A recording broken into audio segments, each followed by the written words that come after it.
कार्याचं वर्णन पाहत असताना काय अधिकारी सांगितलं तर ज्या मनुष्याने या जन्मी किंवा पूर्वजन्मी निष्काम कर्म आणि उपासना करून अंतकरणामध्ये असलेला मल आणि विक्षेप अशा दोन दोषांचा पूर्णतः नाश केलेला आहे. फक्त आता चित्तामध्ये आवरण नावाचा दोष शिल्लक आहेत.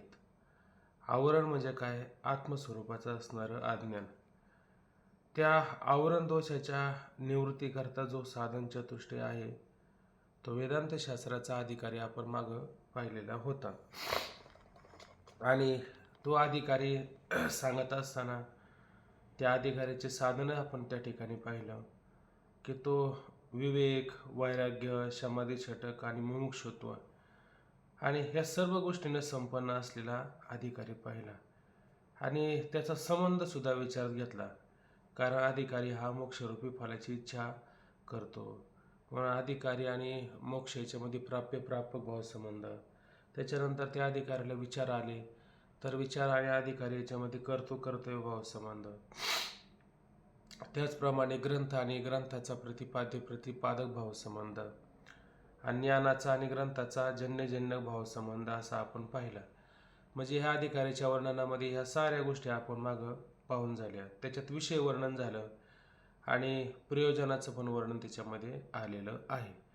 आणि अशा सर्व गोष्टीवरून अधिकारी त्या वेदांत शास्त्राचा अधिकारी आहे हे सिद्ध झालं. परंतु या ठिकाणी अधिकाऱ्याचा संभवच नाही. का संभव नाही? कारण पूर्वपक्षाच्या मताने काय म्हणणं आहे का तुम्ही मोक्ष सांगत असताना मोक्ष स्वरूपामध्ये किती अंश सांगितले तर 2 प्रकारचे अंश तुम्ही या ठिकाणी सांगितलेले आहेत. आणि 2 प्रकारचे अंश कोणते आहे तर कारण संसार बंधाची निवृत्ती 1 अंश आणि दुसरा म्हणजे काय परमानंद स्वरूपाची प्राप्ती हा दुसरा अंश. असे 2 अंश तुम्ही आतापर्यंत या ठिकाणी सांगितलेले आहेत. पण अशा 2ही अंशाची कोणासही इच्छा नाही, कोणालाच वाटत नाही का आम्हाला अशा प्रकारचा जो मोक्ष तुम्ही सांगता किंवा अशा प्रकारचं दुःखाची निवृत्ती आणि परमानंदाची प्राप्ती सांगता अशा प्रकारची कोणासही इच्छा नाही. कोणाला विचारा की तुम्हाला असा मोक्ष अपेक्षित आहे का? तुम्हाला संसार दुःखाची निवृत्ती करायची आहे का? तुम्हाला ब्रह्मस्वरूपाची प्राप्ती करायची का? तर जगामध्ये असे कोणीच व्यक्ती भेटत नाही का त्यांना असं वाटावं का हे दुःख निवृत्त व्हावं, हे सुख आपल्याला प्राप्त व्हावं. असं वास्तविक पाहिलं तर ते मुमुक्षु नाही का? ते पण मोक्षाची इच्छा करतात की नाही? सगळ्यालाच मोक्षाची इच्छा अपेक्षित आहे. पण मोक्ष नक्की काय आहे? मोक्ष नक्की कोणती भाजी आहे? ती भाजी कशाबरोबर खाल्ली जाते हे त्यांना अजिबातही त्यातलं काही ज्ञान नसतं. म्हणून सगळ्या लोकांना एकच ज्ञान आहे. कशाचं ज्ञान आहे? विषय सुखाची इच्छा. प्रत्येकाची धाव बघा बरं कुठे? प्रत्येक मनुष्याची धाव केवळ विषय सुखाकडेच आपल्याला पाहायला मिळत असते.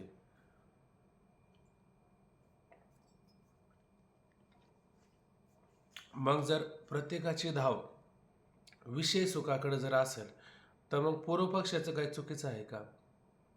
पूर्वपक्ष म्हणतो ते बरोबर आहे. कारण कोणाला जर म्हणा बरं बघा हा विचारसागर ह्या ठिकाणी सुरू आहे, तुम्ही विचारसागर ग्रंथाचं चिंतन करा, ज्ञानेश्वरीचं चिंतन करा, गाथ्याचं चिंतन करा, असं जर कोणाला म्हटलं तर किती आवर्जून ह्या सगळ्या गोष्टीचं चिंतन करेल? नाही करणार. त्याला जर म्हटलं ना आता आहे ना एक व्यवसाय ना फार त्यामध्ये ना लाभ येते व्यवसायामध्ये. तुम्ही करता का व्यवसाय? अमुक गोष्ट करता का? म्हणजे तुम्हाला काहीतरी फळ मिळेल त्याच्यामध्ये, तुम्हाला काहीतरी लाभ त्याच्यामध्ये होईल. सांगा बरं कोणता व्यवसाय? इतकी लोक झटपटा करतात. ते काय काय त्याच्यासाठी पाहिजे मी सगळं द्यायला तयार आहे, फक्त आम्हाला ते मिळालं पाहिजे. इकडचं जग तिकडं करतील, इकडचं डोंगर तिकडं करतील, रात्रीत काहीतरी करतील. सकाळचं जर म्हटलं ना हे एवढं करायचं अजिबात नाही. पण तेवढं जर मिळत असेल ना वाटेल ते करायला लोक तयार असतात. मग स्वाभाविकपणे त्यांची धाव कुठं असते? मोक्षप्राप्तीकडे आहे का? आणि मोक्षप्राप्तीमध्ये अंश किती आलेले? 2 अंश. म्हणजे याचा अर्थ त्या 2 अंशाची म्हणजे मोक्षाची इच्छा आहे का त्यांना? मोक्षाची इच्छा अजिबातही त्यांना नाही. तर त्यांना कशाची इच्छा आहे? त्यांना केवळ आणि केवळ फक्त विषय सुखाची इच्छा आहे. हा अनुभव नाही का? हा अनुभव आहे. पण मला असं विचारायचं आहे, आता हा मुद्दा आपला आहे ना, आज होणार नाही क्लिअर, पण हा मुद्दा आपला उद्याला नाही तरी क्लिअर होणार आहे. वास्तव पाहिलं तर प्रत्येक जीव हा मुमुक्षूच आहे आणि प्रत्येक जीवाला मोक्षाची इच्छा अपेक्षित आहे. पण मोक्ष काय, मोक्षाचं स्वरूप काय हे लोकांना कळत नाही. साधा आपण विचार करा, जसं ज्ञानोबराय म्हणतात, हिरवा चारा भांबावे पशु. अगदी पशुचं वर्णन दिलं, जनावराचं वर्णन दिलं. बघा, जनावराच्या पुढं तुम्ही सुकलेला चारा टाका बरं, वाळलेला चारा टाका बरं, ते किती आवडीनं खातं. आणि हिरवा चारा नुसतं त्याच्या पुढं घेऊन जा बरं फक्त, ते हिरवा चारा म्हणल्याच्या नंतर काय करतं, हिरव्या चाऱ्याकडे ओढ घेतं का नाही, धावून येतं का नाही जनावर. म्हणजे याचा अर्थ काय, त्याला अपेक्षित काय, त्याला हिरव्या चाऱ्यामध्ये सुख आहे आणि वाळलेल्या चाऱ्यामध्ये दुःख आहे. मग त्याला असं वाटतं का मला वाळलेला चारा मिळावा, त्याला सुद्धा वाटतं मला चांगला चारा मिळावा, त्याच्यातून मला सुख होईल. मग याचा अर्थ त्याला दुःख अपेक्षित आहे का, म्हणजे त्याला दुःख नको आहे, त्याला काय पाहिजे, त्याला सुख पाहिजे. अहो, ही साधी जनावराची गोष्ट सांगितली, तर माणसाला सुद्धा असं वाटतं की नाही, माणसाला सुद्धा हे आपल्याला असं वाटतं. पण मात्र त्या मोक्षाला मिळवण्याचं ज्ञान त्याला आहे का, ते ज्ञानाच्या बाबतीत ते काय आहे, अज्ञानत्व त्याच्याकडं आहे. म्हणून तो मनुष्य काय करतो, नेहमी विषय सुखाचीच इच्छा करतो. असं पूर्वपक्षाला या ठिकाणी सांगायचं असल्या कारणाने तुम्ही जो मोक्ष प्राप्त करून घेणारा जो अधिकारी सांगता, तो अधिकारी असणंच संभवनीय नाही आहे. म्हणजे अधिकाऱ्याचा काय झाला, असंभव झाला. आता हे तुम्ही काय असं ऐकशाल आणि एखाद्या कीर्तन प्रवचनामध्ये सांगाल की बाबा विचारसागरमध्ये सांगितलेलं आहे की मोक्षाचा अधिकारीच नाही, म्हणजे मोक्ष संभवनीय नाही असं म्हणाल. पण ही शंका कोणी केलेली आहे, तर ही शंका मात्र पूर्वपक्षाने केलेली आहे. म्हणून हे समजून घ्यायचं. काय काय होतं, बहुतेक कीर्तनकार आहे ना, कीर्तनामध्ये सांगतात की कर्मानेच मोक्ष आहे, असं लोकांनी सिद्ध करून दाखवलं. अरे पण कर्माने मोक्ष आहे हे पूर्वपक्षाचं म्हणणं आहे का वेदांत्यांचं म्हणणं आहे, हे तर मुद्दे समजून घेतले पाहिजे ना, आहे का नाही. म्हणून परिच्छेद आला, म्हणजे परिच्छेद नक्की कोणाच्या बाबतीत आहे हा विचार घ्यायचा. ठीक आहे. पूर्वपक्षाच्या मताने अधिकाऱ्याचा असंभव. कसा असंभव आहे ते आता सगळं काय करा, बारकाईनं लक्षात घ्या. प्रश्न जर केला तर उत्तर पण द्यायचा प्रयत्न करा. मग जर तुम्हाला प्रश्न विचारला तर तुमचं लक्ष कुठं असलं पाहिजे, ग्रंथात असलं पाहिजे, म्हणजे तुम्हाला उत्तर सापडेल. आणि नुसतं इकडं पाहत राहिले तर नाही सापडायचं. पाहता मूलासह वर्तमान म्हणजेच अविद्येसह जगत, निवृत्तीची कोणी इच्छा करीत नाही. फक्त त्रिवत दुःखनाशाची इच्छा सर्व जीव करतात. जगतात जितकी दुःखे अनुभवला येतात त्यात रोग शुद्धाधिकापासून उत्पन्न होणाऱ्या दुःखास आध्यात्मिक दुःख म्हणा, ताप म्हणा, जे काय म्हणायचे ते म्हणा. चोर व्याघ्र सर्पाधिकापासून होणाऱ्या दुःखास आधी भौतिक दुःख आणि यक्ष राक्षस पिशाच वाताधिकापासून होणाऱ्या दुःखास आधी दैविक दुःख म्हणतात. या 3 प्रकारच्या दुःखनाशाची सर्व पुरुषांना इच्छा होते. ठीक आहे.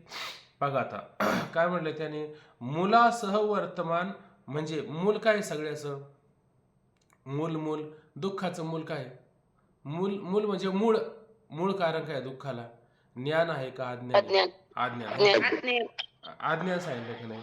म्हणजे मुळासह वर्तमान, ऐक नाही, म्हणजे मूळ काय त्याचं, अज्ञान म्हणा, अविद्या म्हणा, ऐक नाही.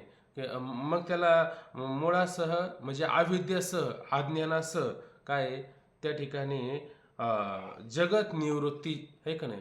आता ही जगताची निवृत्ती कधी होईल बरं, जगताची निवृत्ती व्हायची असेल तर कशाची निवृत्ती करायला पाहिजे, अज्ञानाची निवृत्ती करावं लागेल का नाही. जसे आपण आता पुढे साखळी पाहणार आहे. सगळ्या दुःखाला कारण काय सांगितलं, दुःखाचं कारण काय, हे शरीर आहे. आणि ह्या शरीराला कारण काय, पाप पुण्य सांगितले. पाप पुण्याला कारण काय, धर्माला कारण काय, धर्माला कारण काय सांगितलं, अनुकूल प्रतिकूल ज्ञान, नाही अनुकूल प्रतिकूल ज्ञानाच्या आधी काय सांगितलं, राग द्वेष सांगितलं, आहे का नाही. अनुकूल ज्ञानापासून आणि प्रतिकूल ज्ञानापासून उत्पन्न होणारं काय रागद्वेष. रागद्वेषाला कारण काय अनुकूल प्रतिकूल ज्ञान. अनुकूल प्रतिकूल ज्ञानाला कारण काय भेद ज्ञान. भेद ज्ञानाला कारण काय अज्ञान. अज्ञानाला कारण काय आत्मस्वरूपाचं अज्ञान. हे आत्मस्वरूपाचं अज्ञानच सगळ्या दुःखाला कारण आहे का नाही. सगळ्या दुःखाला कारण काय आत्मस्वरूपाचं अज्ञान. मग आता निवृत्ती कशी करावं लागेल आपल्याला. महाराज माईक चालू तुमचा. आत्मस्वरूपाचं अज्ञान हे सगळ्या दुःखाला काय कारण आहे. तीच काय अज्ञान म्हणा अविद्या म्हणा हे सगळ्याचं काय खरं मूळ त्या ठिकाणी आहे दुःखाचं. ठीक आहे. आणि त्याची निवृत्ती कशी भविष्य काळामध्ये का भूतकाळामध्ये का वर्तमान काळामध्ये सांगितले आपल्याला. वर्तमान काळामध्ये. हो हे लक्षात ठेवायचं.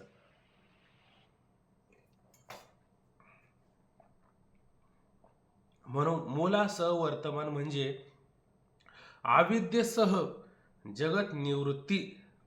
ही जगत निवृत्तीची कोणी इच्छा करत नाही. अशा प्रकारची जी जगत निवृत्ती आहे का नाही या जगत निवृत्तीची कोणीच इच्छा करत नाही. मग इच्छा करत नाही मग इच्छेशिवाय जीव जगतात का. इच्छा तर प्रत्येकाला आहेच की नाही आहेच आहे. मग त्याला असं वाटतं की नाही आपलं दुःख निवृत्त व्हावं. पण कोणतं दुःख निवृत्त व्हावं तर ते जगातामध्ये किती प्रकारचे दुःख सांगितले 3च प्रकारचे दुःख जगातामध्ये पाहायला मिळतात. बरोबर आहे की नाही. पण ते दुःख जर पाहत असताना त्या दुःखाला कारण काय ते तर शोधलं पाहिजे का नाही आपण. त्या दुःखाला कारण आपण शोधलं पाहिजे. मग फक्त त्रिवद दुःख नाशाची इच्छा सर्व जीव करतात. म्हणजे किती दुःख आहे 3 प्रकारचे दुःख असतात. एक आध्यात्मिक दुःख, एक आदिभौतिक दुःख आणि एक आदिदैविक दुःख. आता त्यामध्ये आध्यात्मिक दुःख म्हणजे काय बरं. आध्यात्मिक दुःख सांगत असताना या शरीराच्या संबंधाने होणारं जे दुःख आहे का नाही त्याला म्हणायचं आध्यात्मिक दुःख. मग आता शरीराला काय काय होतात रोग. अनेक प्रकारचे रोग असतात अनेक प्रकारच्या व्याधी असतात. बरोबर की नाही. माथेशूळ पोटशूळ आणि आता हे रोगाचे किती 72,000 नाड्या सांगितल्या. आणि 72,000 नाड्या ज्या अर्थी सांगितल्या त्या प्रत्येक नाडीचा एक रोग जर धरला तर शरीराला किती रोग असतील एकूण तर 72,000 रोग त्या ठिकाणी होऊ शकतात. मग आता कोणत्या दुःखाची निवृत्ती तर अशा प्रकारचे रोग व्याधी हे शरीराला होतात की नाही हे रोग सांगितले. त्याच्यानंतर क्षुधा आहे का नाही तृष्णा क्षुधा तहान भूक आपल्या शरीराला लागते का नाही याचं पण आपल्याला दुःख आहे का नाही याचंही त्या ठिकाणी काय आपल्याला दुःख आहे. त्याच्यानंतर मग अजून क्रोधाधिक शब्द आलेला आहे. मग त्याच्यामध्ये काम क्रोध आहेत का नाही काम क्रोध हे पण आहे का नाही. मग आता जसं माऊली म्हणतात की नाही की बघा आता काय ओव आहे त्यामध्ये एरवी बाह्य विषय तरी नाही जरा मनाशी होईल जरी काही तरी साध्यंतोची पाहे दुःख असे अशी काहीतरी ओवी. त्याच्या पुढं म्हटलं जेथ काम उपजला कामना मनामध्ये इच्छा होती का नाही कामना उत्पन्न होती. त्या कामापासून काय काय तयार होतं जर आपला कामना जर पूर्ण झाली तर आपल्याला त्या ठिकाणी काय होतं आणि कामना जर अपूर्ण राहिली तर काय होतं याचा विचार आला की नाही. एखाद्याने आपल्याला एखाद्याकडे आपण एखादी वस्तूची अपेक्षा केली आणि त्याने जर आपल्याला ती वस्तू दिली तर परत काय करतो आपण त्याच्याकडेच जातो. म्हणजे त्या कामनेतून लोभ तयार झाला की नाही लोभ तयार झाला. आणि जर समजा त्याने आपल्याला जर ती काही वस्तू दिली नाही तर त्याच्याविषयी आपल्याला काय होतो क्रोध तयार होतो. म्हणजे हा काम काय करतो लोभही तयार करतो आणि क्रोधही तयार करतो. मग कामना चांगली आहे का कामना चांगली नाही. कामना अजिबात चांगली नाही. म्हणून माऊली म्हणतात जिथे काम उपजला तिथे क्रोध आधीच आला. जिथं कामना उत्पन्न होते तिथं क्रोध आधी येतो का नाही. आणि हे दुःख कशाचं आहे शरीराच्या सापेक्षच आहे ना का शरीराला सोडू नये. जिथं काम उपजला तिथे क्रोध आधीच आला आणि क्रोध असे ठेवला समोह जाणे. आणि क्रोधाच्या ठिकाणी काय होतं मोह उत्पन्न होतं त्याला ऐकणे. मग मोह उत्पन्न झाला म्हणजे काय होतो समोह झाल्या व्यक्ती नाशू पावती स्मृती. मग एकदा त्याला मोह उत्पन्न झाला की मोहाच्या भारामध्ये काय होतं त्याची स्मृती वगैरे सगळी नष्ट होऊन जाते. समोह झाल्या व्यक्ती नाशू पावते स्मृती चंड वात ज्योती आहत जसे जसा सोसाट्याचा वारा सुटला ती ज्योत असते की नाही, ज्ञानरूपी ज्योत, ती राहील का? बुद्धिरूपी ज्योत राहील का? राहणार नाही. मग आयसा स्मृती भ्रंशू घडे, बुद्धी सर्वथा अवघडे, त्याला निर्णय पण करता येत नाही. बरोबर आहे काय? कशामुळे झालं? हा काम, ही क्रोधाधिक, हे काय असतात? फार वाईट असतात. माऊलीने तिच्या पुढे ओवी लिहिली, म्हणून ऐके पार्था विस्फुलिंग लागे काहीतरी, म्हणून ऐके पार्था विस्फुलिंग लागे काहीतरी म्हटलं. म्हणजे एवढी एवढी थिणगी जर लागली तर ते सगळ्या त्रिभुवनाला जाळू शकेल का नाही? तैशे विषयाचे ध्यान जरी विपाय मन, तरी येसने हे पतन घेऊसित यावे. अशा प्रकारचा हा काम त्या ठिकाणी आहे. कारण क्षुधा तृष्णा जर त्या ठिकाणी उत्पन्न झाली तर त्याच्यामध्ये काय होतं? काम सुद्धा अशा प्रकारे उत्पन्न होतो. आणि अशा प्रकारचा काम उत्पन्न झाला की तो काय करतो? त्रिभुवनाला सुद्धा नष्ट करायला भरपूर त्या ठिकाणी होऊ शकतो. म्हणून हे कोणतं दुःख आहे? हे आध्यात्मिक दुःख या ठिकाणी सांगितलं. मग याच्यामध्ये काय घेऊ शकता तुम्ही? याच्यामध्ये काम जरी घेतला तर क्रोध पण येतो, लोभ पण येतो, मोह पण त्या ठिकाणी येतो, बुद्धीचा नाश होतो, आहे का नाही, स्मृतीचा नाश होतो. या साऱ्या गोष्टी कुठे येतात? आध्यात्मिक दुःखामध्ये येत असतात. म्हणून काय घ्यायचं? आध्यात्मिक दुःख म्हटलं, आता इथं प्रश्न तयार होणार आहे, तर आध्यात्मिक दुःख किंवा आध्यात्मिक ताप कशाच म्हणतात? तर इथं सांगता आलं पाहिजे, रोग क्षुधाधिकापासून. मग रोग क्षुधा, त्याच्यामध्ये काय घ्यायचा? काम घ्यायचा. आणि काम घेतला का ह्या सगळ्या गोष्टी त्याच्यामध्ये येऊन जातात. मग तुम्हाला लक्षात आलं कोणतं आध्यात्मिक दुःख कोणतं म्हटलं तर रोग क्षुधाधिकापासून उत्पन्न होणारं जे दुःख किंवा शरीराच्या सापेक्ष रोग क्षुधाधिकापासून उत्पन्न होणारं दुःख, त्याला कोणतं दुःख म्हणायचं? आध्यात्मिक दुःख. त्याला दुःख म्हटलं किंवा त्याला ताप म्हटलं, त्याला त्रिवत ताप म्हणतात ना, 3 प्रकारचे ताप. मग आध्यात्मिक ताप, आधिभौतिक ताप आणि आधिदैविक ताप, असे 3 ताप काय करायचे? लक्षात घ्यायचे. कारण हे सगळं तुमच्या इथं लक्षात आलं की पुढचा तरंग समजून घ्यायला काही अडचण येत नाही. तुम्ही म्हणाल नाही पूर्व पक्षाचं म्हणणं आहे, पण पूर्व पक्षाचं म्हणणं जर असलं तर काय होतं? त्या तरंगाची आपल्याला संगती लावण्याकरता हा मुद्दा काय करतो? आपलं काय करावं लागतो? विचारामध्ये घ्यावा लागत असतो. बर म्हणून रोग क्षुधाधिकापासून उत्पन्न होणाऱ्या दुःखास आध्यात्मिक ताप किंवा आध्यात्मिक दुःख त्या ठिकाणी म्हणतात. पुढचं दुःख पहा, चोर, व्याघ्र, सर्पाधिकापासून उत्पन्न होणाऱ्या दुःखास आधी दैविक दुःख अथवा ताप त्याला म्हणतात. आता हे भौतिक पदार्थ, आता हे पदार्थ शरीरात आहे का? हे शरीरामध्ये त्रास करणारे आहेत का? चोर, व्याघ्र, सर्प, का हे शरीराच्या बाहेर आहेत? का हे भौतिकात आहेत? हे आसपास, भौतिक म्हणजे काय? आपल्या आसपास जे काही असतं ना त्याला आपण भौतिक म्हणतो. म्हणजे भौतिक पदार्थापासून उत्पन्न होणारं दुःख, त्या भौतिक पदार्थापासून उत्पन्न होणाऱ्या दुःखास भौतिक आधी भौतिक दुःख असं म्हटलं जातं. आता ह्या भौतिक पदार्थामध्ये काय काय येतात बरं? तर त्याच्यामध्ये चोर येत असतात, ऐक नाही, चोर येत असतात, व्याघ्र येत असतात. आता व्याघ्र तर आपल्याकडं तोटाच नाही, कारण आपल्या घरीच येऊन बसतात व्याघ्र. आता संध्याकाळी आता कुत्री नाही आपल्या घरी राहते, आता कुत्री नष्टच झालीत कारण ते वाघाने कुत्री ठेवलीच नाही. मग आता काय? आता भीती ना आपल्याला की बाहेर कोणतरी असेल. म्हणजे याचा अर्थ काय होतो की हे वाघ, व्याघ्र म्हणजे वाघ, किंवा नाही वाघ नसलं तर चोर. आता चोराची पण भीती नष्ट झाली आहे वाघामुळं. कारण वाघ पहिले तरी चोर यायचे, आता ते चोर पण यायचे बंद झाले, ऐक नाही. पण पूर्वी कोण असायचे? चोर असायचे. त्या चोराचं दुःख असायचं किंवा वाघापासून त्या ठिकाणी आपल्याला दुःख असायचं. आता हे चोर व्याघ्र एवढंच घ्यावं का? भरपूर त्याच्यामध्ये भौतिक पदार्थापासून दुःख आहे का नाही? असतंच. शेजारे पाजारे, भावकी, अमुक तमुक, भांडणं तडणं, हाणामारी, हे सारखं काहीतरी चालूच असतं. हे मग कुठे? भौतिकातूनच चालू आहे ना, हे भौतिक पदार्थापासूनच चालू आहे ना. म्हणून चोर, व्याघ्र, सर्पाधिक. आता सर्पाधिक पण भीती असते सर्पाधिकाची आपल्याला, ते काय आपल्याला अनुकूल नसतं. म्हणून चोर, व्याघ्र, सर्पाधिकापासून उत्पन्न होणाऱ्या दुःखास आधी भौतिक दुःख असं म्हटलं जातं. त्यानंतर आता तिसरं दुःख पहा, यक्ष, राक्षस, पिशाच, शीत, वातादिकापासून उत्पन्न होणाऱ्या दुःखास आधी दैविक दुःख म्हणतात. आता हे दुःख कोणतं आहे? आता हे आध्यात्मिक दुःख नाही, हे आधी आध्यात्मिक दुःख नाही, आधी भौतिक दुःख नाही, हे आधी दैविक. आता आधी दैविक दुःख म्हणजे काय? दैविक पदार्थापासून उत्पन्न होणाऱ्या दुःखास आधी दैविक दुःख म्हणतात, आहे का नाही? आता हे दैविक म्हणजे काय बरं? देवांपासून देवांपासून आता असं उदाहरण घ्या, सूर्यदेव आहे का नाही? आणि सूर्यदेव चांगला तापला म्हणजे उन्हाळा, रखरखीत उन्हाळा असतो, आहे का नाही? मग त्याच्यापासून पण आपल्याला दुःख होतं की नाही? सूर्य चांगला तापला का सूर्यापासून आपल्याला अशा प्रकारचं काय होत असतं? दुःख होत असतं. समजा वरुण देव आहे का नाही, त्याने जर जास्तच कृपा केली तर भरपूर पाऊस झाला आणि माळीणगाव काय झालं? वाहून गेलं. आठवतं ना माळीणगाव? मग हे कोणतं दुःख आहे? हे दैविक पदार्थापासून दुःख झालंय का नाही?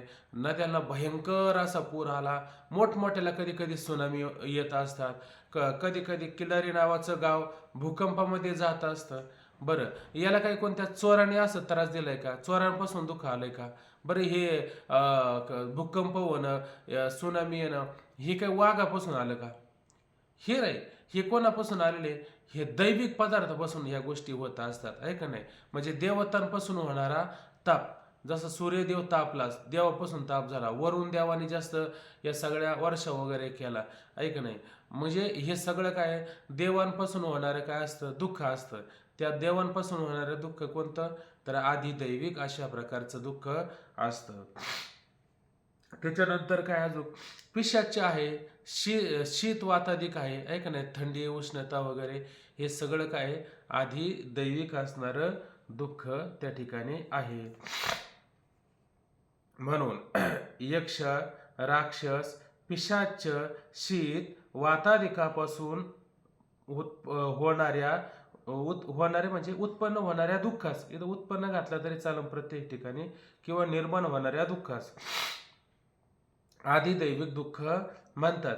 या 3 प्रकारच्या दुःख नाशाचीच सर्व पुरुषांना इच्छा होते, आहे का नाही? आता ह्या 3 प्रकारच्या दुःख नाशाची जीवाला इच्छा होते. तुम्ही म्हणताय का नाही? आता इथं पहिला 2 अंश आपल्याला विचार घ्यायचे का नाही? मोक्ष स्वरूपामध्ये किती अंश आहे बरं? मोक्ष स्वरूपात अंश किती आहे? 2. मग आता आपल्याला काय करायचंय? या 2ही अंशाची त्याला इच्छा होत नाही. म्हणजे आता पहिला अंश कोणता चालू असेल आपला बरं या ठिकाणी? परमानंद प्राप्ती का दुःखाची निवृत्ती? दुःखाची निवृत्ती. म्हणजे आपला हा पहिला या ठिकाणी अंश सुरू आहे, दुःख निवृत्ती. ठीक आहे ना? आणि किती प्रकारचे दुःख सांगितले यामध्ये? 3 प्रकारचे दुःख सांगितलेले आहे. आणि प्रत्येक जीवाला कशाची इच्छा आहे? की या 3 प्रकारच्या दुःख नाशाची इच्छा या ठिकाणी आहे, असं या ठिकाणी सांगितलेलं आहे. म्हणून आता पुढे पहा. बर, दुःखाहून भिन्न जी अविद्या आणि तत्कारी जगत याचे नाशाची कोणीही इच्छा करत नाही. आता ह्या 3 प्रकारचे दुःख आपल्या पूर्णपणे लक्षात आलेले आहे. मग या 3 प्रकारच्या दुःखाहून काय सांगितलं या ठिकाणी? अविद्या, आहे का नाही? ह्या दुःखाहून भिन्न कोणी? अविद्या. आणि अविद्येचं कार्य काय आहे? जगत. याची व्याख्या झाली का नाही? अज्ञान तत्कार्य जगत.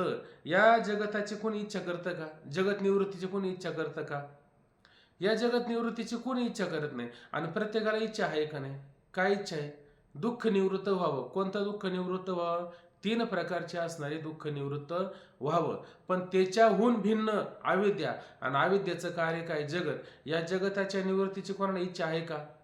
या जगताच्या निवृत्तीची कोणास इच्छा नाही. मग आता मला सांगा, दुःख निवृत्तीची ही इच्छा करतात, पण मग कारणस दुःख निवृत्तीची इच्छा करतात का? कारणस, ऐक नाही, कारण ते काय करतात? कारण जे आहे ते कारण बाजूलाच ठेवतात आणि कशाची निवृत्ती करतात? कार्याची निवृत्ती करत असतात. पण ते कशी निवृत्ती करतात त्याच्या आधी हे काय करतात? तुमचा सिद्धांत मत या ठिकाणी काय विचार मांडेल त्या विचाराचा आम्ही आधी काय करतो? मुद्दा तुम्हाला उघड करून सांगतो. म्हणजे मग तुम्ही सांगता त्या पद्धतीनं अशा प्रकारे दुःखाची निवृत्ती करण्याची आवश्यकता पडणार नाही. मग खालचा मुद्दा काय करायचा? जरा थोडं बारकाईने लक्षात घ्यायचा. मुद्दे काही कठीण नाही, फक्त लक्षपूर्वक ग्रंथात पाहिलं की लक्षात येऊ शकतं. पाहतो इथं खाली काय दिलं? या 3 प्रकारच्या दुःखनाशाचीच सर्व पुरुषांना इच्छा होते. दुःखाहून भिन्न जी अविद्या आणि तत्कार्य जगत याच्या नाशाची कोणीही इच्छा करीत नाही. कारण कारण सांगतात बरं का. कारण सह वर्तमान जगत निवृत्ती झाल्या वाचून सकळ दुःखाची निवृत्ती शक्य नसल्यामुळं सर्व दुःख नाशाची इच्छा करणे म्हणजेच कारण सह वर्तमान जगत निवृत्तीची इच्छा करणे होय, असे जर सिद्धांती मानतील तर हे म्हणणे बरोबर नाही. आता हे कोण म्हणते बरं या ठिकाणी, आणि कोणाची बाजू मांडतात? पूर्व पक्ष म्हणतात अधिकाराची. पूर्व पक्षी म्हणतात, ऐक नाही तुम्ही वेदांती असं पुढं म्हणाल, ऐक नाही काय म्हणाल तुम्ही या ठिकाणी असं म्हणाल की कारण सह वर्तमान जगत निवृत्ती झाल्या वाचून सकळ दुःखाची निवृत्ती होणं शक्य नाही. ऐक नाही, आता उदाहरण द्यायचं जर झालं तर तुम्ही घाटासाठी किती माती आणली? 1 किलो, 2 किलो, 5 किलो काहीतरी आणली का नाही? हा, म्हणजे ही माती जेवढी असेल घट केवढा होणार आहे? तेवढाच घट होणार आहे का नाही? मग आता त्या घटाची जर निवृत्ती करायची तर निवृत्ती म्हणजे तो घट आता नष्ट करून टाकायचा. मग समजा एखाद्याने काठी आणली आणि घाटावर काठी हाणली, मारली घाटावर काठी, घट फुटला, ऐका नाही, तर घाटाचा पूर्ण नाश झाला का? पूर्ण नाश झाला नाही. घाटाचा पूर्ण नाश कधी होईल बरं? जितकी माती तुम्ही घाटाकरता वापरली तेवढी माती घाटातून काढून घ्या, ऐका नाही, तेवढी माती जर घाटातून काढली तर त्याची निवृत्ती जी झाली ती कशी निवृत्ती होईल? लयरूप निवृत्ती होईल का आत्यंतिक निवृत्ती होईल? आत्यंतिक निवृत्ती होईल. आणि नुसती घाटावर काठी मारली, नुसती घाटावर काठी मारून घट फोडला तर ती कोणती निवृत्ती? लयरूप. लयरूप म्हणजे लयरूप निवृत्ती, आहे का नाही? म्हणजे वरचेवर केलेली असणारी ही निवृत्ती त्या ठिकाणी आहे, आहे का नाही? तसं तुम्ही काय म्हणाल, म्हणजे कारण काय त्याचं? कारणाची जोपर्यंत निवृत्ती होत नाही तोपर्यंत कार्याची निवृत्ती होईल का? नुसतं झाडाला वरच्यावर काय करायचं, पानं त्याची खोडायची, आहे का नाही, आणि मुळाला पाणी घालायचं, तर त्या अशा प्रकारे तो वृक्ष नष्ट होईल का? उलट तो उदकाचे बळे आदेके आडवेने अंग फाके जैसे, ऐक नाही, उलट तो वरवर त्याच्या फांद्या खोडल्या आणि खाली मुळाला पाणी घातलं तर उलट तो वृक्ष काय होतो, वाढतो, ऐक नाही. तसं तुम्ही काय म्हणता की आत्यंतिक निवृत्ती करायची म्हणजे अशी करावं लागेल. कशी? कारण त्याचं कारण काय? कारण काय सांगितलं बरं या जगताचं? बोला बरं. अविद्या. अविद्या, आहे का नाही? मूळ अज्ञान अविद्या हे जगताचं काय आहे? कारण आहे. मग आता काय करावं लागेल आपल्याला निवृत्ती करायची म्हणल्यावरती? कारणाची निवृत्ती केली पाहिजे, आहे का नाही? जसं पहा आता ते आपण एका वाघाचं आणि कुत्र्याचं उदाहरण नेहमी पाहत असतो.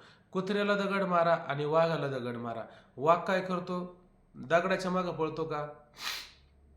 दगड आलाय कुठून हे पाहतो, बरोबर आहे की नाही? आणि कुत्रा काय करतो? दगडाच्या मागं पळतो. कुत्रा जर दगडाच्या मागं पळाला तर काय होतं? तोपर्यंत दुसरा दगड पेकाटात येऊन पडतो, आहे का नाही? अशा प्रकारे दगडाचा नुसता वर्षाव म्हणजे एवढं त्याला दुःख सोसावं लागतं. मग यांचं काय म्हणणं आहे? तुम्ही काय म्हणाल की बाबा त्या कुत्र्याप्रमाणे करण्यापेक्षा, आहे का नाही, कुत्र्याप्रमाणे त्या दगडामागं पळण्यापेक्षा वाघाप्रमाणे दगड आला कुठून याच्याकडे आधी लक्ष द्या, माहिती का नाही? त्याचं कारण काय तर की दगड येतो कुठून? जर ज्या बाजूने दगड येतो त्या बाजूने जो दगड मारणार आहे त्याचा जर निपात केला परत दगड येईल का? दगड येणार नाही. आणि नुसतं दगडाच्या मागं पळालं तर ही लयरूप निवृत्ती, आणि जिथून दगड येतो त्याचा जर खात्मा करून टाकला, आहे का नाही, ही कोणती निवृत्ती? आध्यात्मिक निवृत्ती, बरोबर आहे ना? मग अशा प्रकारे तुम्ही काय करायला सांगा ना, आम्हाला निवृत्ती करायला सांगाल. पण अशी निवृत्ती करायची काही आवश्यकता आहे का? अशी निवृत्ती करायची काही आवश्यकता पडत नाही. खाली पहा.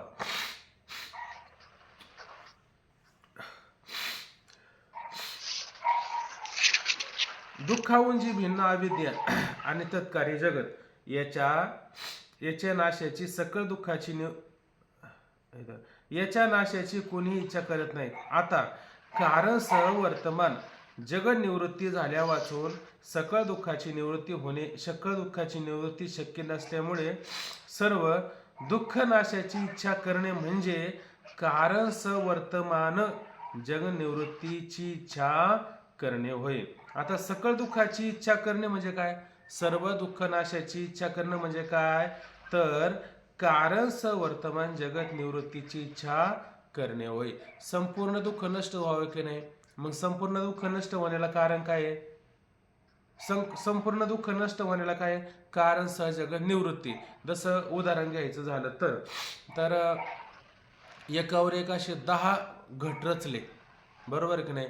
बरं, एकावर एक असे 10 गट रचल्याच्या नंतर कोणता गट फोडला म्हणजे सगळे गट फोडतील? किती नंबरचा फोडला पाहिजे बरं? सगळ्यात खालचा गट आहे का नाही? म्हणजे वरती 9 गटे, त्या सगळ्या 9 गटाला कारण कोणता गट आहे, आधार कोणता गट आहे? सगळ्यात असणारा खालचा गट. म्हणजे खालचा गट फोडला की वरच्या सगळ्या घटाची काय होते? निवृत्ती होते. म्हणजे खालचा गट त्याला आधार आहे. म्हणून काय म्हटलं? कारण कोणता आहे? खालचा गट आहे. म्हणजे कारण खालच्या गटाची निवृत्ती झाल्या वाचून सगळ्या घटाची म्हणजे सगळ्या दुःखाची निवृत्ती होईल का? तर सर्व दुःखाची निवृत्ती होणं संभवत नाही. तसं या ठिकाणी काय म्हटलं की कारण वर्तमान जगत निवृत्ती झाल्यापासून सकळ दुःखाची दुःखाची निवृत्ती शक्य नसल्यामुळे दुःख नाशाची इच्छा करणे म्हणजेच काय? कारण वर्तमान जगत निवृत्ती इच्छा करणे होय.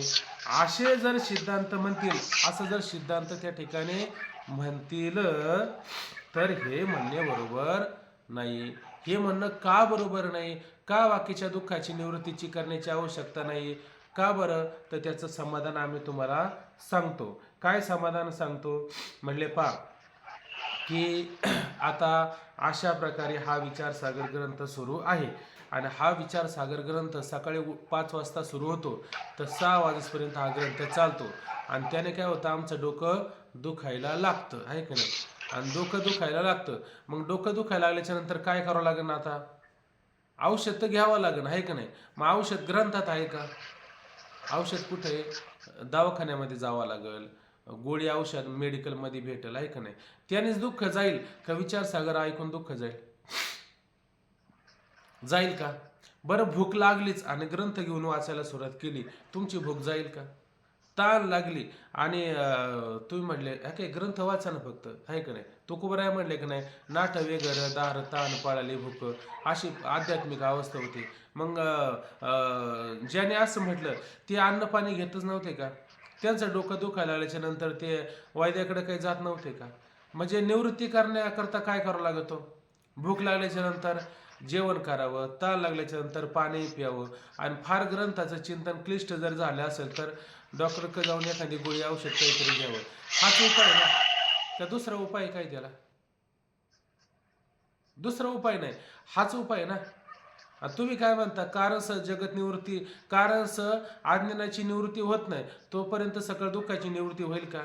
ते त्याचं कारण आहे. त्याने त्याची निवृत्ती होते का? ताण भूक म्हणजे अन्न पाणी औषध घेतल्याने निवृत्ती होईल.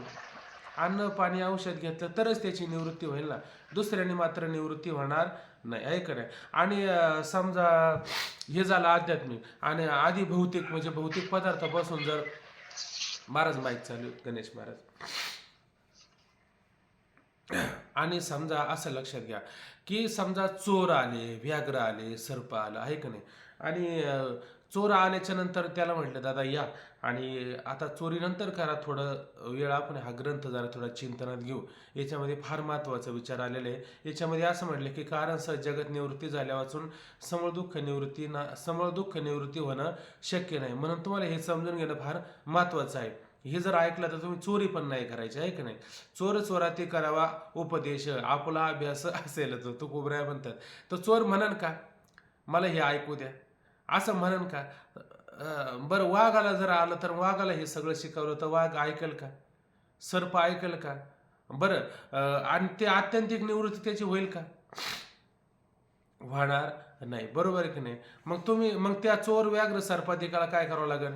घरामध्ये भारच्या भालं काहीतरी आहे का तुमच्याकडं?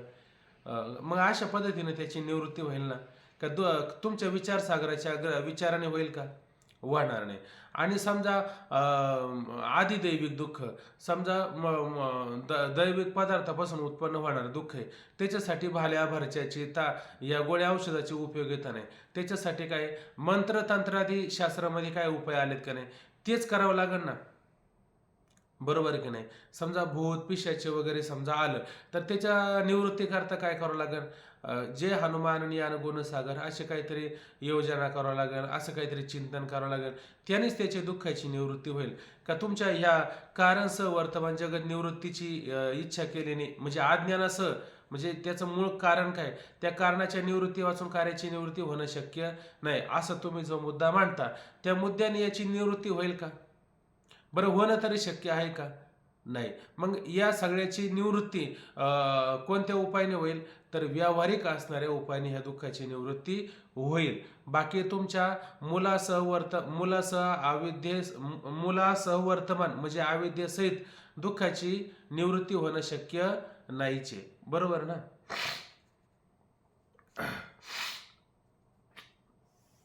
तर हे म्हणणे बरोबर नाही. कारण औषधापासून रोग दुःख, भोजनापासून क्षुधा दुःख, शास्त्राने बघा, आता हे झालं एक, हे कोणतं झालं?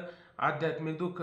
शास्त्राने चोर व्याघ्राधिकापासून होणारे दुःख आणि मंत्रतंत्राने प्रेत पिशाच दुःख निवृत्त होते. म्हणून अज्ञानासह वर्तमान जगत निवृत्ती रूप मोक्षाच्या प्रथम अंशाची जरुरी राहतच नाही. म्हणून आता पहिल्या अंशामध्ये काय सांगितलं त्याने? दुःखाची निवृत्ती, आहे का नाही? आणि दुःखाच्या निवृत्तीचा उपाय काय सांगितलं बरं? बघा बरं,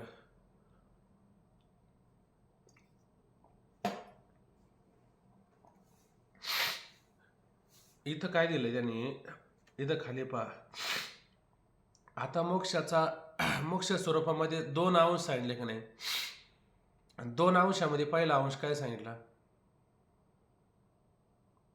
कारणसह वर्तमान जगत निवृत्ती. हा, आणि त्याची निवृत्तीची इच्छा राहतच नाही, जरुरीच नाही. का बरं?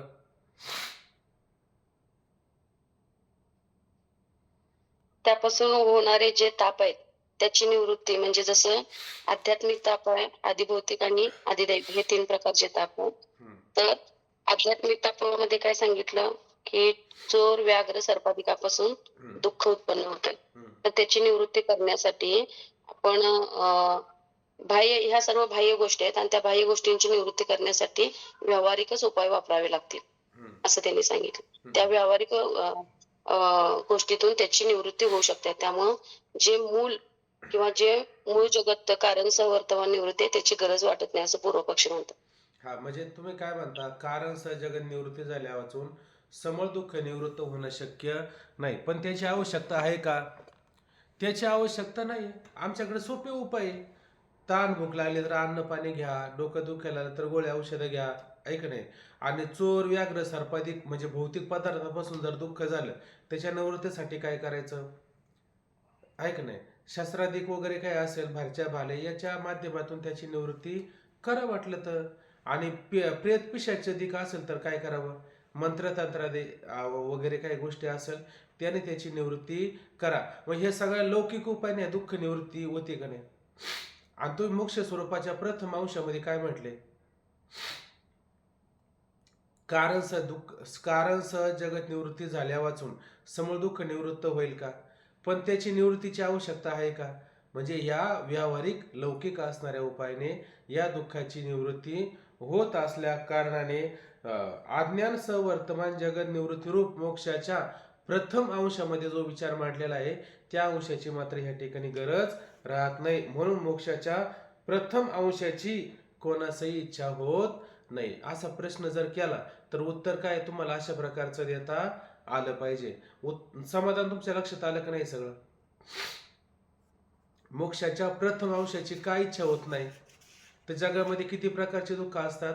3 प्रकारचे दुःख असतात. आध्यात्मिक दुःख, आदिभौतिक दुःख आणि आधिदैविक दुःख, अशा 3 प्रकारचे दुःख असतात. आणि या दुःखाच्या निवृत्ती करता तो काय करतो? लौकिक उपाय करतो. आणि लौकिक उपायाने या दुःखाची निवृत्ती जर होत असेल तर तुमच्या कानसह वर्तमान जगत निवृत्तीची कोणासही इच्छा राहत नाही. म्हणून मोक्षाच्या प्रथम अंशाची कोणीच इच्छा करत नाही. हा मुद्दा लक्षात आला सगळ्यांच्या? अजून वेळ आहे ना आपल्याकडं? आत्यंतिक दुःख निवृत्त नाही. हा लयरूप दुःख निवृत्त म्हणून हा आता याने ही निवृत्ती केली, पण ही कोणती निवृत्ती केली? लयरूप निवृत्ती केलेली. ऐक नाही, लयरूप निवृत्ती केलेली. पण आता हा मुद्दा कुठे येणार आहे? हा आता उद्याला विचार देऊ आपण मुद्दा, बरोबर ना? ओंकार महाराज नाही का आज? नाही आलं का? बरं. आता दुसरा अंश त्या ठिकाणी सांगितलेला आहे. त्या दुसऱ्या अंशाचा विचार आपल्याला ह्या ठिकाणी करायचा. आता मोक्ष स्वरूपामध्ये दुसरा अंश कोणता आहे बरं? पहा बरं. ब्रह्मप्राप्ती. ब्रह्मप्राप्ती हा मोक्षाचा काय दुसरा अंश या ठिकाणी सांगितलेला आहे. आता मला सर्दीमुळे जरा थोडी विसंगती झाली, तर तुम्ही काय करा, सारखं करून घ्या वाटलं तर. त्याचप्रमाणे ब्रह्मप्राप्तिरूप मोक्षाच्या दुसऱ्या अंशाचीही कोणास इच्छा होणे संभवत नाही. म्हणून ब्रह्मप्राप्तिरूप ऐक नाही हा मोक्षाचा काय दुसरा अंश त्या ठिकाणी सांगितलेला आहे. आता ह्या दुसऱ्या अंशाची कोणासही इच्छा होत नाही. कारण सांगा बरं आम्हाला. म्हणजे कारण सांगतो, उदाहरण घ्या की ज्या अनुकूल पदार्थाचे ज्ञान असते त्याच्याच प्राप्तीची इच्छा होते. समजा तुम्हाला जो अनुकूल पदार्थ आहे त्या पदार्थाची तुम्ही इच्छा करता. जर पदार्थ प्रतिकूल असेल तर तुम्ही त्याची इच्छा करता का? सर्प, व्याघ्र, विंचू हे तुम्हाला अनुकूल आहे का प्रतिकूल आहे? हे सगळं तुम्हाला काय प्रतिकूल आहे. मग प्रतिकूल पदार्थाची तुम्ही कधी इच्छा करता का? बरं, करणं तरी संभवनीय आहे का? करणं संभवनीय नाही. मग आपण कोणती इच्छा करणार? जे पदार्थ आपल्याला अनुकूल आहे त्या पदार्थाची आपण इच्छा करतो. जे पदार्थ आपल्याला अनुकूल नाही म्हणजेच ते पदार्थ आपल्याला काय असतात? प्रतिकूल असतात. त्या पदार्थाची आपण कधी इच्छा करतो का? त्या पदार्थाची आपण कधी इच्छा करत नाही. हा आता मुद्दावरचा लक्षात घेतला का त्याचं समाधान आपल्याला लक्षात येऊ शकतं. पहा आता उदाहरण दिलं, अन्य देशातील पुष्कळ अज्ञात पदार्थाची कोणास इच्छा होत नाही, आहे का नाही? अन्य देशातील, आता असं उदाहरण घ्या की समजा कुठंतरी परदेशामध्ये अमुक अमुक असा एक पदार्थ आहे. असा असा कसा तरी एक पदार्थ आहे आणि फार छान आहे. कसा छान आहे काय माहिती? बरं, तो पदार्थ तुम्ही पाहिला का?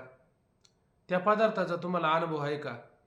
पदार्थ पाहिला नाही, पदार्थाचा अनुभव नाही, पदार्थ कधी ऐकला पण नाही, ठीक आहे ना? पदार्थ कधी ऐकला नाही, पदार्थ कधी पाहिला नाही, जो पाहिला नाही, जो ऐकला नाही, ज्याचा अनुभव पण नाही आपल्याला, मग त्या पदार्थाची कोणी इच्छा करेल का? त्या पदार्थाची कोणी इच्छा करत नाही. बघ आता, अन्य देशातील पुष्कळ अज्ञात पदार्थाची कोणास इच्छा होत नाही, कारण त्याचे ज्ञानच नसते.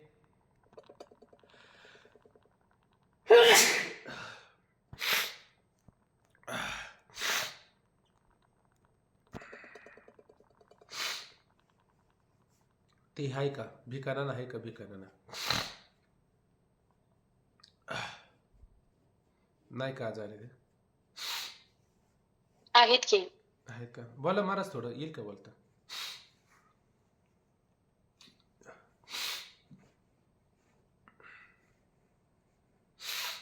आहेत ना? आहेत पण त्यांना आवाज, त्यांचं नाव काय? बरं, असू दे, चला. बरं, काय म्हटलं या ठिकाणी की अन्य देशातील पुष्कळ अज्ञात पदार्थाची कोणास इच्छा होत नाही. आता देश काय त्या ठिकाणी आपल्याला देशाचं पण नाव माहिती नाही. देशामध्ये आता हे ऐकायचं का? नाव घेऊन सांगा त्यांना.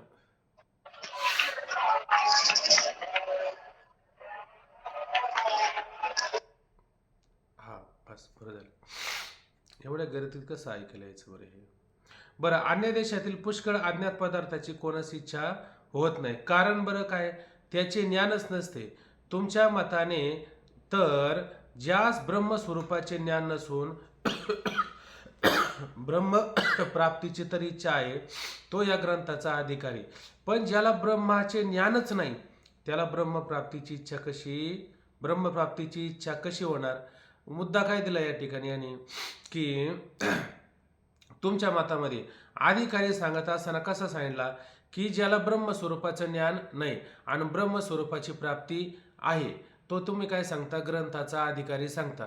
पण हा अधिकारी असणं संभवनीय आहे का? कारण नियम काय केला, ज्या अनुकूल पदार्थाचं ज्ञान असतं त्याचीच मनुष्य इच्छा करतो. जर पदार्थ अनुकूल नसेल, पदार्थाचं ज्ञान नसेल, त्या पदार्थाची कोणी इच्छा करतं का? आणि तुम्ही अधिकाऱ्याचं वर्णन काय केलं, ज्याला ब्रह्मस्वरूपाची प्राप्ती करून घ्यायची आहे का नाही? पण ब्रह्मस्वरूपाचं ज्ञान तर त्याला असलं पाहिजे ना. ब्रह्मस्वरूपाचं ज्ञान असेल तर तो ब्रह्मस्वरूपाची प्राप्ती करेल. बरं, ज्याला ब्रह्मस्वरूपाचं ज्ञान झालं तो कोण आहे? अधिकारी आहे का मुक्त आहे? तो मुक्तच आहे. बरं, जो मुक्त आहे तो ब्रह्मस्वरूपाची प्राप्तीची इच्छा करेल का? आणि ज्याला ब्रह्मस्वरूपाचं ज्ञानच नाहीये तो ब्रह्मप्राप्तीची इच्छा करेल का? बघा, याची उलटपालट लक्ष देते का? ज्याला ब्रह्मस्वरूपाचं ज्ञान झाले, ज्याला ज्ञान झाले तो मुक्त होणार नाही का? ठीक आहे ना. आणि ज्याला ब्रह्मस्वरूपाचं ज्ञानच नाही, म्हणजे तो पदार्थ त्याला माहितीच नाही आतापर्यंत, मग तो त्याची इच्छा करेल का? कारण अनुकूल पदार्थाचं ज्ञान असेल तर तो मनुष्य त्याच्यापर्यंत जाऊ शकतो, ते मिळवू शकतो. पण त्याला त्याचं ज्ञानच नाही, बरोबर आहे की नाही? आणि त्याला त्याचं ज्ञान नाही, मग तो ब्रह्मप्राप्तीची इच्छा करेल का? तो मात्र इच्छा करणार नाही. म्हणजे कसंही जरी झालं तर ह्या मोक्षप्राप्तीच्या म्हणजे ब्रह्मप्राप्तीची इच्छा कोणी करेल का? कोणीच इच्छा करणार नाही. कसं तर खाली पहा.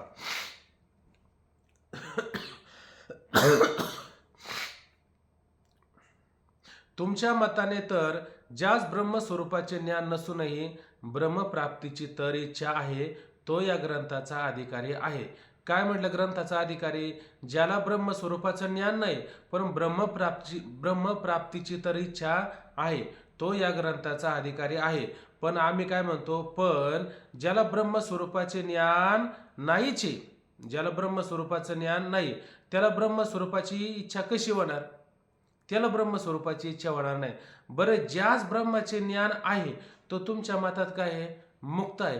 कारण ज्या अर्थी ज्ञान झालं त्या अर्थी तो मुक्त झाला. त्यासही ब्रह्मप्राप्तीची इच्छा संभवत नाही. या प्रकारे ब्रह्मज्ञान असणाऱ्या आणि ब्रह्मज्ञान नसणाऱ्या पुरुषाला ब्रह्मप्राप्तीची इच्छा घडणे शक्य आहे का?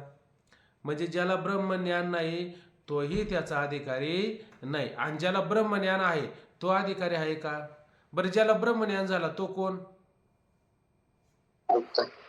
हा, मुक्त पुरुष आहे का नाही? मग मुक्त पुरुष मुक्त पुरुषाला ब्रह्म स्वरूपाच्या प्राप्तीची इच्छा आहे का? आता त्याला ती मिळावाची इच्छा आहे का? तो तर मुक्त झाला. आणि ज्याला ब्रह्म स्वरूपाचं ज्ञान नाही, आहे का नाही? कारण ज्ञान का नाही? त्याला ते अनुकूल नाहीये, बरोबर ना? जर त्याला अनुकूल किंवा त्याला ज्ञान जर झाला असता तर तो मुक्त झाला असता. पण त्याला त्याचं ज्ञान नाही म्हणून तो त्याचा अधिकारी आहे का? बरोबर, ज्ञान झालेला मुक्त पुरुष त्याचा अधिकारी आहे का? म्हणजे कसंही जरी झालं तर त्याचा अधिकारी होणं संभवनीय आहे का? आणि तुम्ही तर सांगता ब्रह्मप्राप्तीची इच्छा प्रत्येकाला आहे, पण अशा प्रकारे ब्रह्मप्राप्तीची इच्छा कोणासही संभवत नाही. मग कशाची इच्छा आहे सगळ्या जीवाला? सगळ्या जीवाला केवळ विषय सुखाचीच इच्छा आहे. विषय सुखाची इच्छा आहे. कशावरून? सांगतो म्हणे, ऐका. तिसरा मुद्दा इथं खाली लक्षात घ्या. हे मुद्दे लक्षात आले ना? आता हे सांगण्यात जरा आज विसंगती झाली, पण मुद्दे लक्षात आले ना प्रत्येकाच्या? नाही आले का? कोणाचं काय आले का मुद्दे? थोडंफार काही कमी ना याच्यावर जर आपण चांगला विचार करू वाटलं काय म्हणले? काही समजलं, चांगलं समजलं. आलं लक्षात ना? हा, ठीक आहे. आता समजलं. हा, याचं म्हणणं काय आता, की सर्व पुरुषांना कशाची इच्छा आहे? तर सर्व पुरुषांना केवळ विषय सुखाचीच इच्छा आहे. आता हे सिद्ध करून दाखवतो. दुसरे असे की सर्व पुरुषांना विषय सुखाचीच इच्छा आहे. सर्व पुरुषांना कशाची इच्छा आहे? विषय सुखाचीच इच्छा आहे. बरं, कोणास पुत्र व्हावा, आहे का नाही? आता इथं मुद्दे दिले बघा खाली पाहता. कोणास पुत्र, कोणास धन, कोणास श्री, कोणास ऐश्वर्य, कोणास प्रतिष्ठा, कोणास कीर्ती इत्यादी विषय सुखाची इच्छा असते. आता पुरुषानं कशा कशाची इच्छा सांगितली?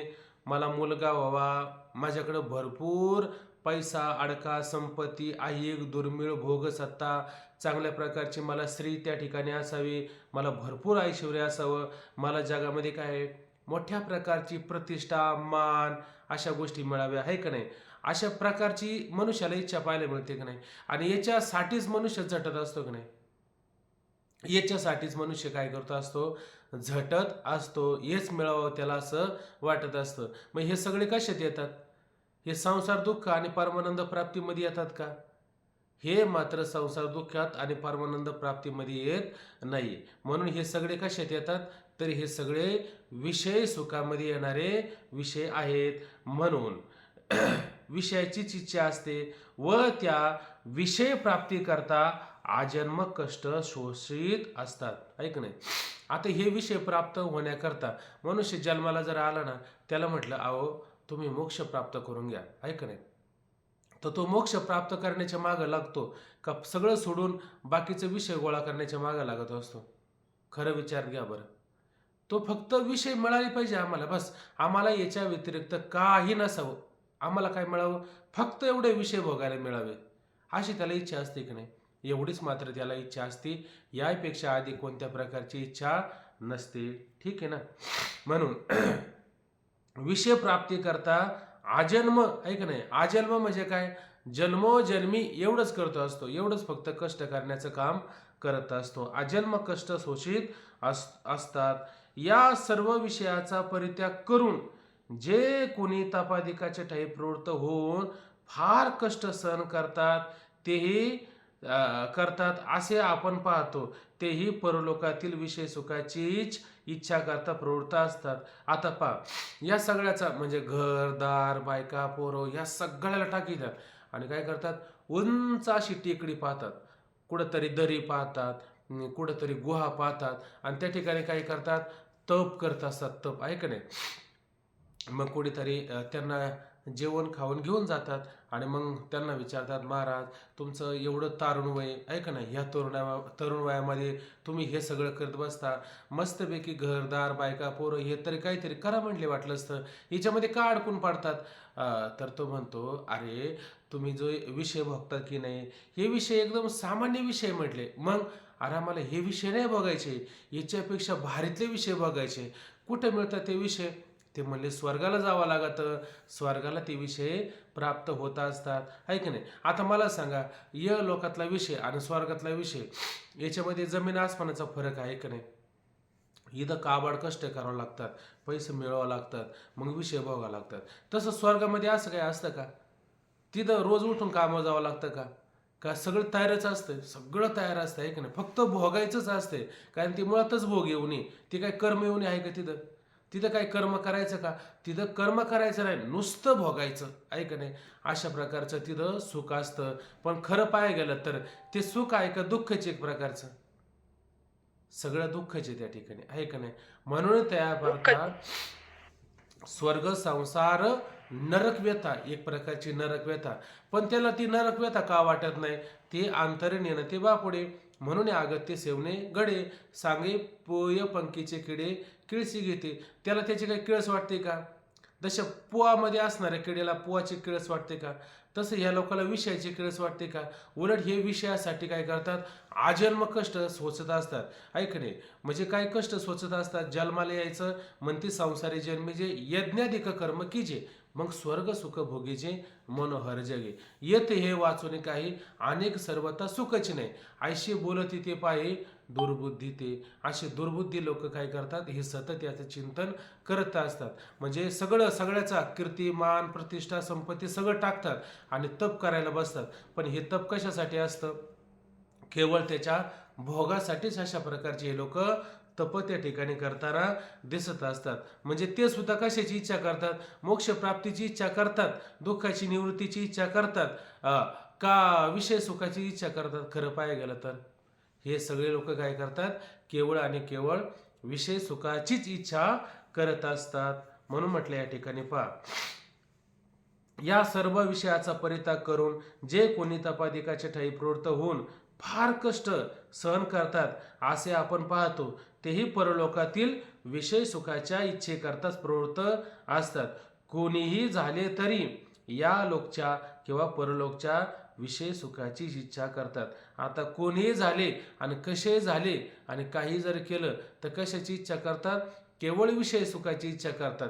या लोकांमध्ये जरी राहिले तर कशाची इच्छा करतात? विषय सुखाची. आणि परलोकाला जायचं म्हटलं तर कुठं जायचं? स्मशानभूमीमध्ये जरी गेलं तर तिथं काय लिहितात ते? स्वर्गवासी, आहे का नाही? म्हणजे स्वर्गात गेला का परत नरकातच गेला एका अर्थाने, तो परत नरकालाच गेला, आहे का नाही?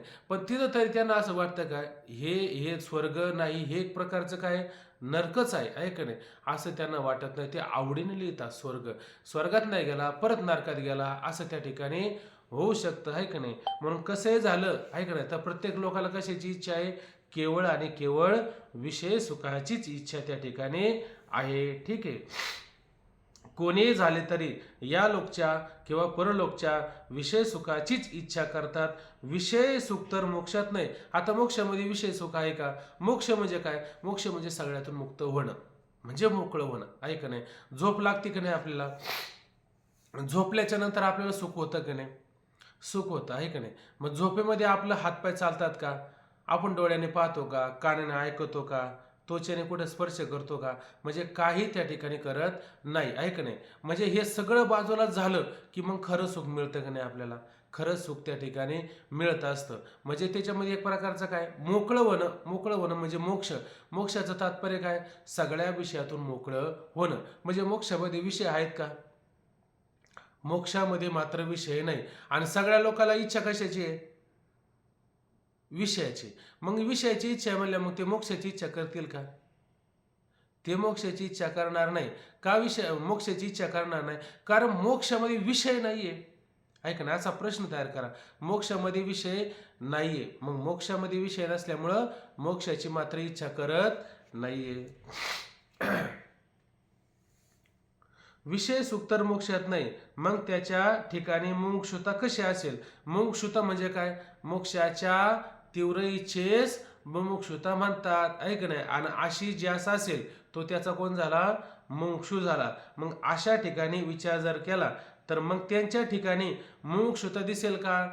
त्या विषयी पुरुषाच्या ठिकाणी मुमुक्षुता असणं संभवतच नाही. याकरिता मोक्षाची कोणीही पुरुष इच्छा करत नाही. म्हणून या कारणाने कोणीही पुरुष आणि कसाही झाला, आहे का नाही, तर तो मोक्षाची इच्छा करतो का? मोक्षाची इच्छा करत नाही. का मोक्षाची इच्छा करत नाही? कारण मोक्षामध्ये विषय मिळत नाही. मोक्षामध्ये विषय प्राप्त होत नाही. आणि प्रत्येकाला विषयाची इच्छा आहे, म्हणून कोणीच मोक्षाची इच्छा करत नाही. म्हणजेच काय काय झालं? म्हणजे वैराग्य, शम, दम, उपरती ही कोणाच्या ठिकाणी असणं शक्य नाही. म्हणजे आता साधनं जे सांगितली त्या साधनाला सुद्धा बाधतो आलं का नाही? कारण हे सगळे मोक्ष इच्छावान पुरुषाला साधनं सांगत असताना विवेक, वैराग्य, समाधी, षटक, मुमुक्षत्व ही साधनं सांगितले का नाही? जो साधन चतुष्टयाने युक्त आहे तो वेदांत शास्त्राचा अधिकारी. पण आता समजा मोक्षाची कोणी इच्छा करतच नाही, म्हणजे सगळे लोक विषय सुखाची इच्छा करतात. म्हणजे याचा अर्थ मोक्षाची इच्छा करता काय काय सांगितले त्याला? 4 प्रकारची साधनं. आणि तो मोक्षाचा अधिकारी नाही. म्हणजे ही 4 प्रकारची साधनं हे बाधित ठरले का नाही? म्हणजे विवेक नाही, वैराग्य नाही, समाधी, षटक नाही आणि मुमुक्षत्व त्याच्या ठिकाणी नसणारच. म्हणजे वैराग्य, शम, दम, उपरती ही कोणाच्याच ठिकाणी असणं शक्य नाही. कोणाच्याच ठिकाणी का असणं शक्य नाही? कारण याचा अधिकारी असला तर ठीक आहे. याचा अधिकारी का संभवत नाही? ज्याला आत्मस्वरूपाचं ज्ञान झालेलं आहे तो कोण आहे? मुक्त आहे. आणि ज्याला हे ज्ञानाची माहितीच नाही तो ज्ञानाकडे प्रवृत्त होईल का? तो होणार नाही. म्हणजे कसंही जरी झालं तर मोक्षाची इच्छा करणारा पुरुष घडत नाही. मोक्षाची इच्छा करणारा पुरुष घडला नाही तर साधनं घडतील का? साधने घडणं शक्य नाही. म्हणून वैराग्य, शम, दम, उपरती ही कोणाच्याच ठिकाणी असणं शक्य नाही. म्हणून साधन चतुष्टय संपन्न जो ग्रंथाचा अधिकारी सांगितला तसा अधिकारी असणे संभवनीय नाही. म्हणून साधन चतुष्टयाने युक्त असणारा जो पुरुष सांगितला तो असा अधिकारी सांगितला. असा अधिकारी असणं संभवनीयच नाही. कारण अधिकारी सांगत असताना जो साधन चतुष्टयाने युक्त तो वेदांत शास्त्राचा अधिकारी. पण इथं साधन चतुष्टयाने युक्त असेल का? कारण सगळ्याला कशाची इच्छा आहे? जर मोक्षाची इच्छा जर असेल तर मग साधन चतुष्टयाने युक्त. पण सगळ्याला मोक्षाची इच्छा आहे का विषयाची इच्छा आहे? सगळ्याला विषयाची इच्छा आहे. मग साधन चतुष्टय अधिकारी असेल का? तो असणं संभवनीय नाही. म्हणून तसा अधिकारी असणं संभवनीय नाही. म्हणूनही हा ग्रंथ व्यर्थ आहे. म्हणून हा काय करतो? वारंवार त्या ग्रंथाच्या ठिकाणी काय करतो? व्यर्थत्व नावाचा दोष आणण्याचा प्रयत्न करत असतो, आहे का नाही? जितका हा ग्रंथाला व्यर्थत्व आणेल तितका ग्रंथ काय होता? हा उजळून निघतो. कारण याच्या शंकेचं आपण काय करणार आहे? समाधान करणारच आहे का नाही? सीतेने वारंवार जरी अग्नी परीक्षा दिली तर सीतेला त्या ठिकाणी दोष आलं का? उलट सीतेचं चरित्र काय होतं? वारंवार उजळून निघत असतं. तसं ह्या ग्रंथाला सारखा दोष दिला तर हा ग्रंथ काय होतो? उजळून निघतो उलट चांगला, आहे का नाही? म्हणून अशा पद्धतीनं ह्या ग्रंथामध्ये अधिकारी आहे. पण हा अधिकारी काय करायचा? आपण आज नाही पाहायचा, उद्याला त्या ठिकाणी आपण पाहू. आता काय करा, आज जरा थोडं विसंगत जर झालं असेल, थोडं वाचून काढा वाटलं असतं, आहे का नाही? आणि याच्यावरती आपण काय करू? उद्याला परत थोडा विचार मांडू आणि त्याचं समाधान आपण अशा प्रकारे करू. आता याच्यामध्ये काय एकच मुद्दा सांगू, त्याच्यावरती 1 तास पाठ घ्यायची आवश्यकता पडत नाही. कारण इथं पुढं मुद्दे जे आलेत ना त्याचे सरळ वाचूनच पुढं चालायचे आहेत. कारण हे मुद्दे रोजच्या आपल्या अनुभवाचे आहेतच ना. काय हे मुद्दे आपल्या अनुभवाचे नाही? बरं, याच्यात काय अनुभवाचा नसेल तर भाग वेगळे, पण हे रोजच आपण अनुभव घेतो, बरोबर की नाही? त्याच्यामुळे हे मुद्दे आपल्याला सहज लक्षात येऊ शकतात. ठीक आहे, थांबायचं आता. ओम पूर्णमदः पूर्णमिदं पूर्णात् पूर्णमुदच्यते पूर्णस्य पूर्णमादाय पूर्णमेव